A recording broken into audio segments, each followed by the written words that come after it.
Assalamualaikum warahmatullahi wabarakatuh. Salam sejahtera, Om Swastiastu, Namo Buddhaya, salam kebajikan. Pertama-tama, saya ingin mengucapkan terima kasih kepada panitia yang telah mengundang saya untuk berbicara tentang telemedicine and cardiovascular field, fokus pada masalah ethical aspek. Sejawat sekalian, di era modern sekarang ini, ada tuntutan khusus dari masyarakat dan para pemegang pemangku kepentingan terhadap seorang dokter spesialis jantung dan pembuluh darah, dan seyogyanya setiap institusi memahami hal ini sehingga produk yang dihasilkan dapat benar-benar memenuhi tuntutan mereka. Apa itu?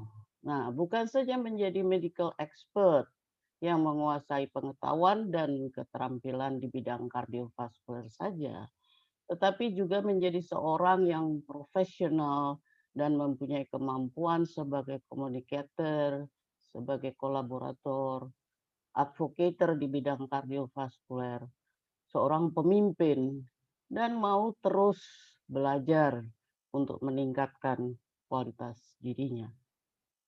Berbicara masalah telemedicine, tentu kita harus memahami definisinya. Yang menurut WHO adalah penyampaian pelayanan kesehatan dari jarak jauh oleh semua pelayan kesehatan yang menggunakan teknologi informasi dan komunikasi untuk pertukaran informasi dan diagnosis, terapi, dan prevensi berbagai penyakit, juga untuk riset dan evaluasi serta pendidikan berkelanjutan seperti yang kita lakukan pada saat ini. Dan pada akhirnya semua itu digunakan untuk memperbaiki kondisi pasien dan kemaslahatan seluruh masyarakat, khususnya di sekitar pasien itu. Begitu pentingnya telemedicine ini, maka pada bulan Mei tahun 2005, Menteri Kesehatan dari 192 negara anggota WHO menyetujui resolution on e-health yang pada intinya mendorong pengembangan telemedicine di negara-negara masing-masing sebagai salah satu upaya untuk memenuhi hak manusia di seluruh pelosok dunia dalam mencapai kualitas hidup yang lebih baik, termasuk kualitas di dalam pelayanan kesehatan. Kalau kita lihat data ini, tampaknya fasilitas untuk menjalankan praktek telemedicine di Indonesia bukanlah hal yang mustahil. Coba lihat di sini. Dari data ini tahun 2019, jumlah mobile subscriber melebihi jumlah penduduk dan sebagian besar orang dewasa menjadi pengguna internet atau sosial media.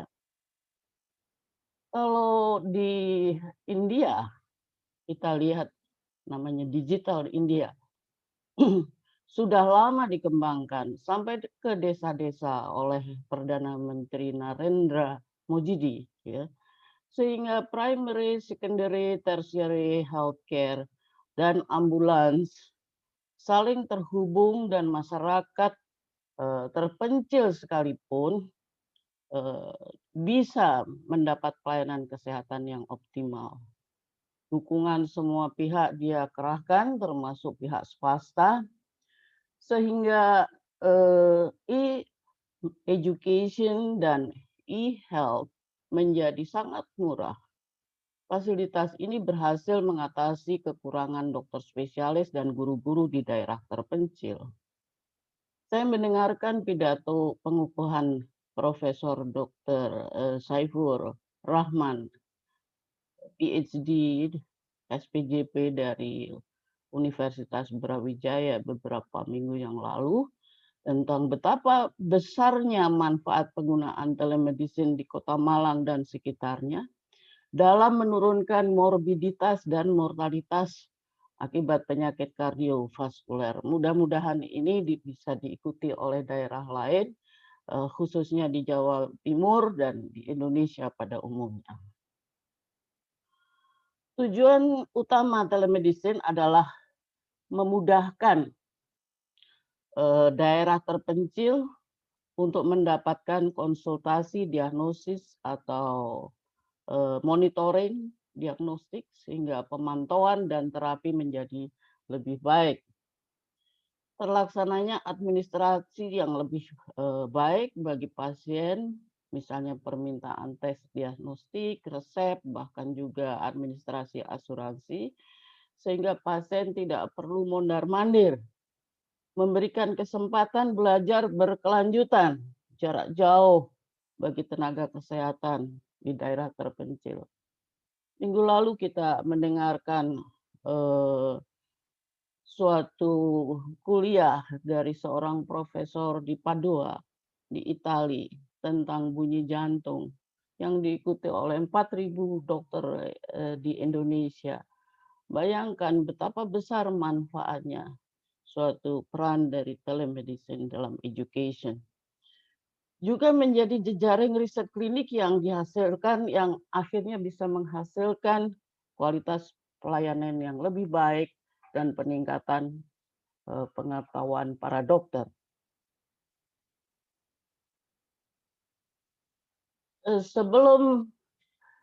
Sebetulnya pengembangan telemedicine ini sudah terjadi sejak lama, dimotori oleh seorang dokter spesialis jantung, yaitu Willem Einthoven. Dia adalah seorang warga negara Belanda yang lahir di kota Semarang. Lebih dari 100 tahun yang lalu, dia menemukan mesin elektrokardiografi. Bentuk mesinnya seperti ini, ya. Dia rekam dari pasien di rumah sakitnya, lalu dia transfer ke laboratorium fisiologinya di Leiden University melalui transtelephonic electrocardiographic transmission, dan dia berhasil mendapatkan hadiah Nobel atas temuannya yang sangat spektakuler dan sejawat sekalian gunakan sampai saat ini. Telekardiologi pun kemudian dipakai untuk merekam data jantung para astronot oleh NASA, sehingga Neil Armstrong mengatakan telemedicine itu is one small step for IT, but a giant leap for healthcare. Sejawat sekalian, telekardiologi service itu meliputi berbagai macam hal, modalitas, yaitu selain teleelektrokardiografi, ya, Holter, telemetri, ya, juga teleekokardiografi. Ini banyak dipraktekkan di Rumah Sakit Jantung dan Pembuluh Darah Harapan kita saja. Kita setiap hari berkonsultasi dengan menggunakan video echo lewat WhatsApp, ya, sehingga terjadi teleconsultation. Kita mendapatkan suatu data, memberikan konsultasi, diagnostik, dan penanganan. Dan juga telereferral, ya. Jadi kita mempersiapkan pasien-pasien yang akan dirujuk ke rumah sakit tersier. Dan tentu saja teleeducation bagi tenaga kesehatan. Sebenarnya ya ada pro dan kontra tentu saja, ya. Yang pro itu mengatakan bahwa biaya tentu lebih murah, ya, menghemat waktu, menghemat tenaga, ya, memperbaiki patient safety, ya, kemudian mengurangi hospitalisasi karena terjadinya suatu konsultasi antara pasien dengan dokter melalui IT ini, ya. Kemudian menurunkan penggunaan sarana-sarana yang atau fasilitas kesehatan yang overuse, ya. Kemudian meningkatkan aksesibilitas pasien terhadap pelayanan kesehatan yang berkualitas, memperbaiki kepatuhan pasien untuk berobat, kepatuhan pasien terhadap diet dan juga exercise, dan juga menghasilkan suatu efektivitas di bidang komunikasi antara para dokter. Tetapi ada juga yang kontra. Mereka mengatakan bahwa telemedicine ini mengurangi hubungan antara dokter dengan pasiennya, kemudian memerlukan infrastruktur dan pelatihan, biaya tentu saja, ya. Dan sebagai seorang dokter harusnya bisa melakukan pemeriksaan fisik secara langsung terhadap pasiennya. Nah, ada juga yang mengatakan bahwa praktek telemedicine itu belum ada standardized formatnya, ya, sehingga misalnya informed consent tidak dilakukan. Ya. Juga di sini di dalam pendidikan kedokteran juga belum ada standarnya. Terus mengenai siapa yang bertanggung jawab, juga mengenai privacy dari pasien, kerahasiaannya apa terjamin betul dan apakah memang secure, ya. Dan tentu saja juga ada masalah medical legal dan kebijakan dari asuransi, misalnya BPJS yang sampai sekarang belum memberikan apresiasi khusus terhadap telemedicine ini. Sejawat sekalian yang saya hormati, di dalam pelayanan kesehatan itu sebetulnya ada 6 unsur penting prinsip yang biasanya disingkat dengan STIP, yaitu safe, aman bagi pasien, pasien termonitor terus, timely, tepat waktu diberikan ketika pasien membutuhkan, kemudian efektif, pelayanan berbasis bukti yang diberikan, efisien, hemat ongkos, waktu, dan tenaga. Kemudian equitability, yaitu persamaan hak bahwa semua pasien dimanapun bisa mendapatkan akses pelayanan yang bermutu.